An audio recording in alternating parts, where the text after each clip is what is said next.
I'll more or less stutter here. As I'm not going to really read you this material, it's in regard to wave matter. It's talking this one page that I'm holding up and showing you is about de Broglie's theory in 1923 in regard to matter having waves regardless of size. So that was proved later by 1926, Germer and Davidson, who showed that just like X-rays have electrons going into crystals, you can measure the energy of the wave and determine the mass that it's carrying by using crystals to absorb it. That little lever arm on the other side is how Germer and Davidson arranged the instrument. Other physicists that came along later in regard to developing and generating a more comprehensive capability in theories one of them was Werner Heisenberg, who was a German, but was just a person of great capability in regards to handling math and symbols for it.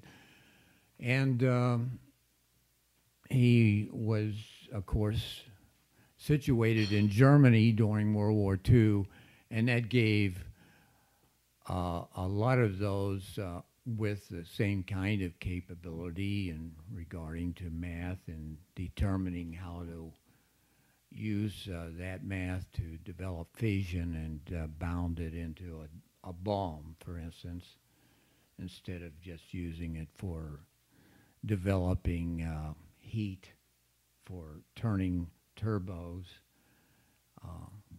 heating water to super saturated steam and turning turbines with it for electricity. We go ahead and come up with the atomic bomb. Well, Heisenberg gets isolated in Germany during the war and more or less just becomes some evil figure that all the Allies think tankers are pointing to and going to generate the kind of funding for their own input that finally became an atomic bomb. Anyway, Heisenberg came over to the United States, and there was another top physicist who was unfortunately for him, half Jewish, and therefore he lost his residency in Germany and fled to Switzerland during the war. I'm talking about World War II, so we're now after World War II.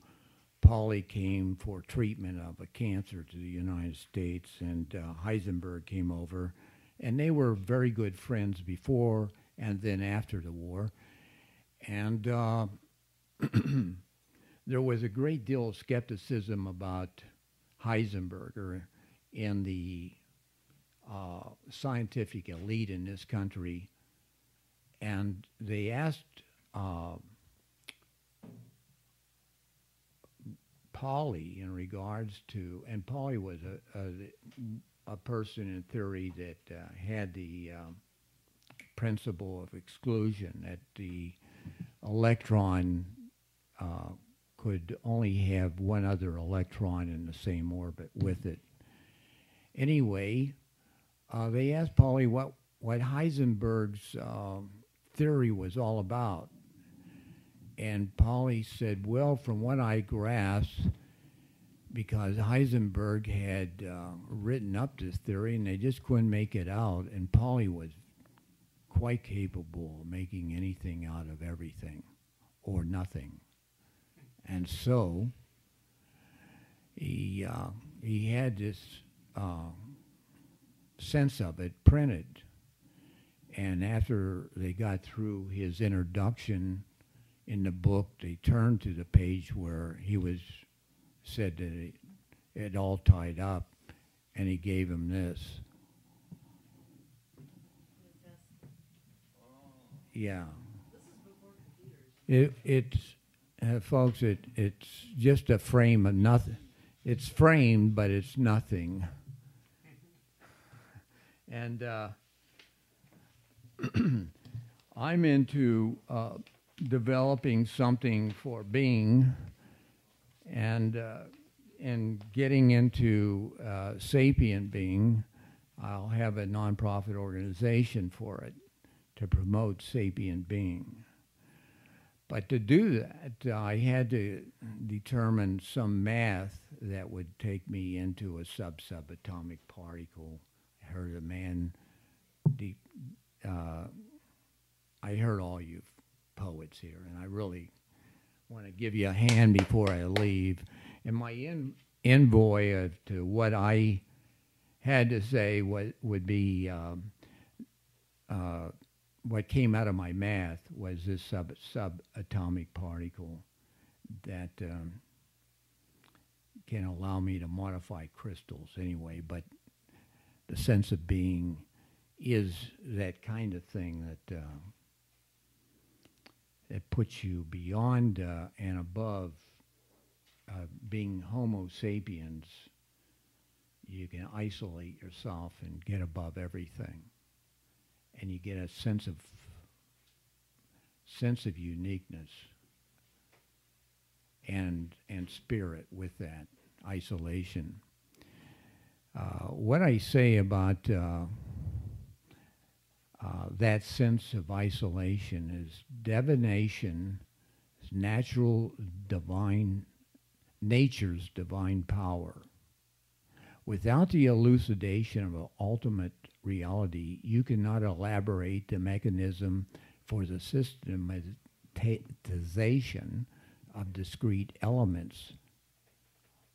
Each wavelength in the electromagnetic spectrum, I have that in parentheses, each wavelength in the electromagnetic spectrum. With the what, when, where, how, and who, for the creation of a discretion to a proper cryptology, the truth path. The truth path is in a parentheses. Regarding the normatives concerning their complexity, this natural crypticity means all meaning. And that's my sense about the subatomic particle. And thanks again for being so patient. What does that word mean? Cryptology? Yeah, what is that? Well, cryptology is something that is you put away, and because you can't really explain it. It's lying there. It's cryptic. Cryptic. It's there. It's there. Cryptology. I thought that was like codes. Well, it is. I mean, cryptology is codes where it can be broken, but until it's broken, it's not understood. So that's like So Wittgenstein's number 6, that which well, cannot be